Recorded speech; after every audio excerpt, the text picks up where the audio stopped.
Good afternoon, everyone. I'm Mark Jensen, and this is Physics Behind Fitness.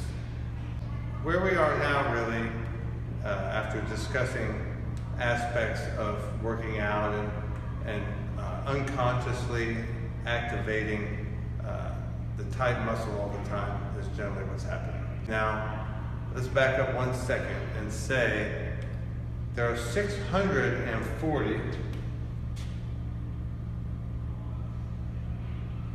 muscles on the skeleton of the human body. Each of those muscles has a contractile line of force and a design element that their contractile parameter exists in. Okay, so you might have a muscle here. That muscle is designed to contract, just as an example, 10 units of force. Okay, so when it pulls together and shortens itself up, its force production by design is 0 to 10. Is it possible to create more tension from that muscle? The answer is yes. Okay, you could ask it to do 12.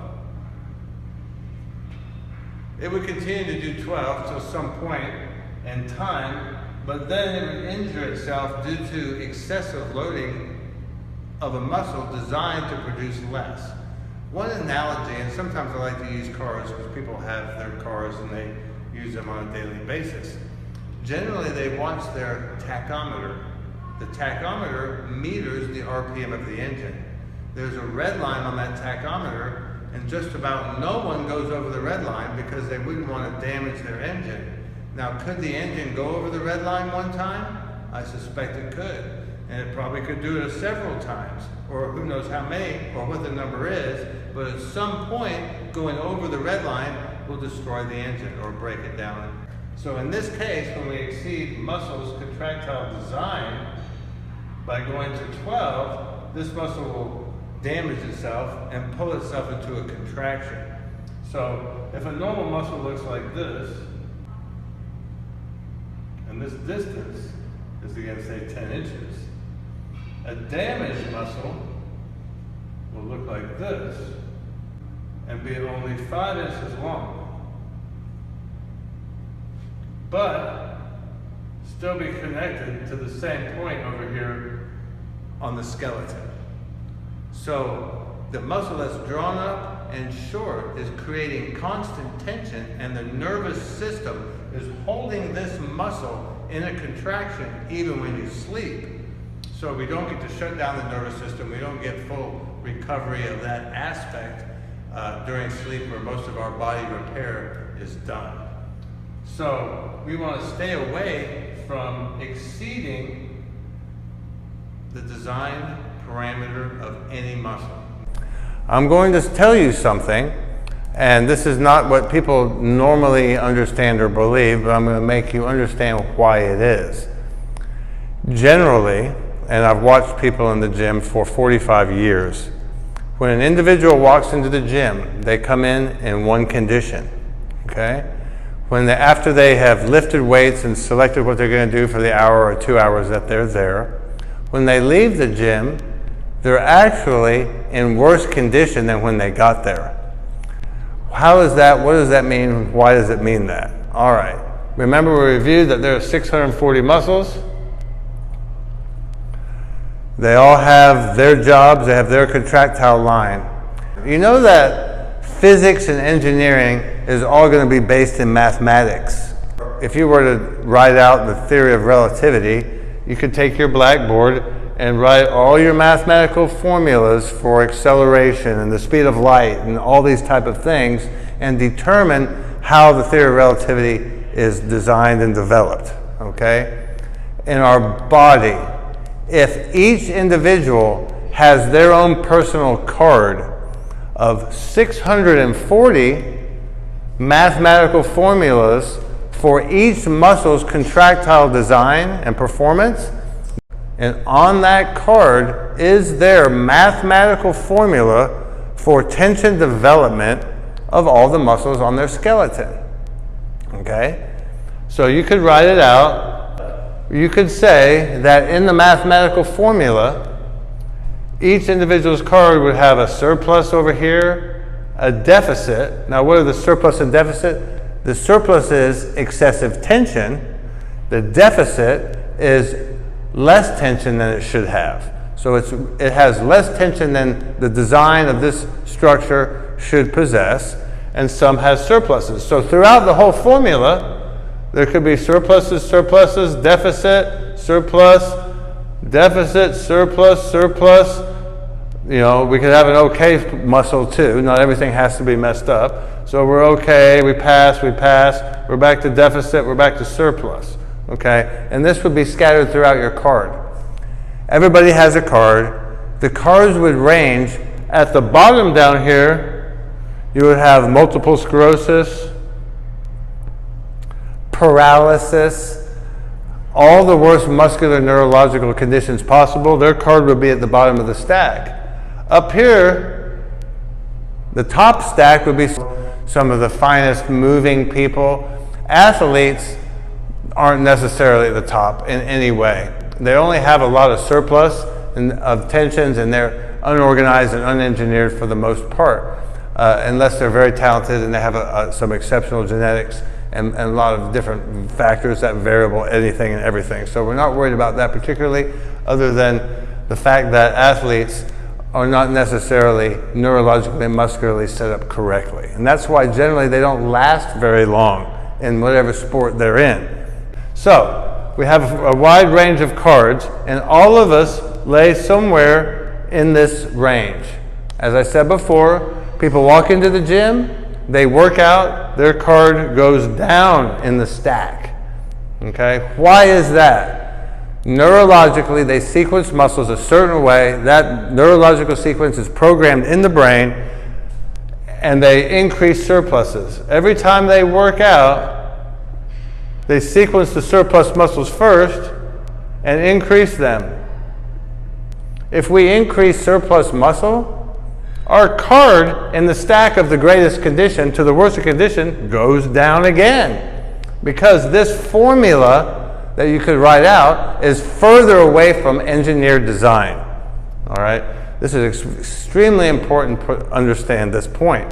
Okay? No one's doing anything about the deficits, because they don't know how to work the deficits, because their nervous system can't feel that muscle. That muscle is sequenced very late in the performance of the contractions of all the complex of muscles.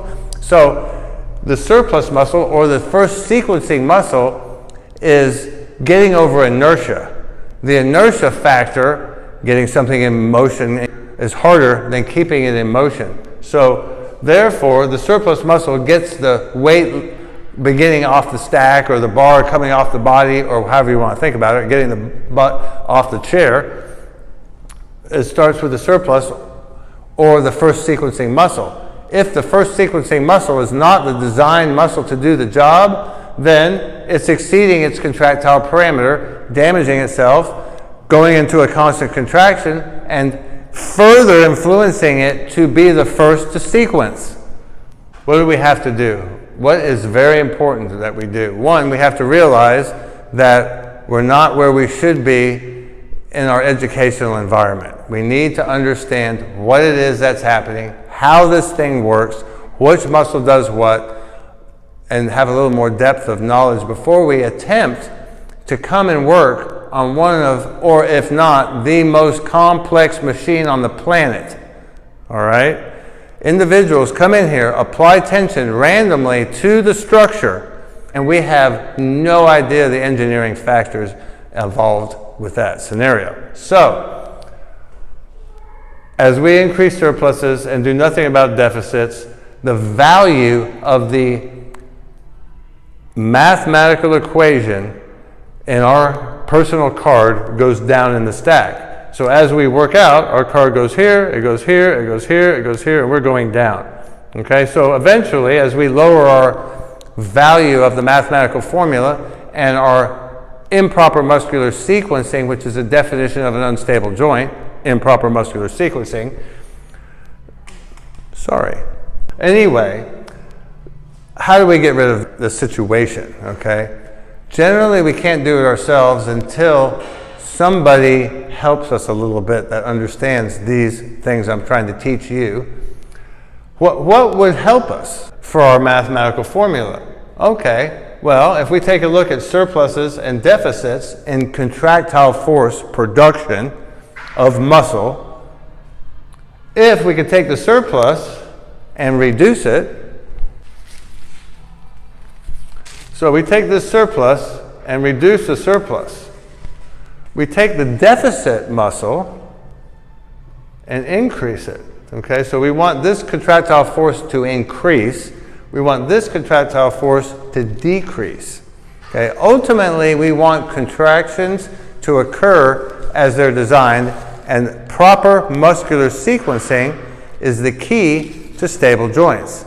A stable joint is a joint that is not prone for injury. An unstable joint is prone for injury and has greater than standard joint wear.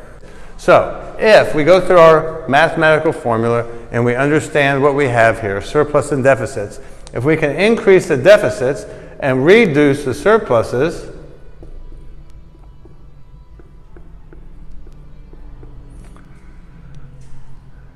what are we doing with our card now? Our mathematical formula for the engineered and given aspect of muscular contraction and supporting of the skeleton and all those things is improved. Okay? We get this closer to design parameters. Okay? If we move it to design parameters, then this card finally moves up in the stack. Okay, and what we want to do during the time that we have for fitness, which is usually not that much. We're all busy at work, we're busy with our families, we have social events. We can schedule an hour or two here and there at the gym every day when we can. So the time we spend at the gym needs to move our card up in the stack. And our engineered formula needs to be improving so that we have some value in our efforts at the gym. So the importance of making sure that you understand where your general mathematical formula lies and how to affect it in a positive way is vital. Okay, so the effort you spend at the gym pays a dividend at the end of the day or at the end of the decade, instead of buying you a ticket, a 30 or 40 year pain management.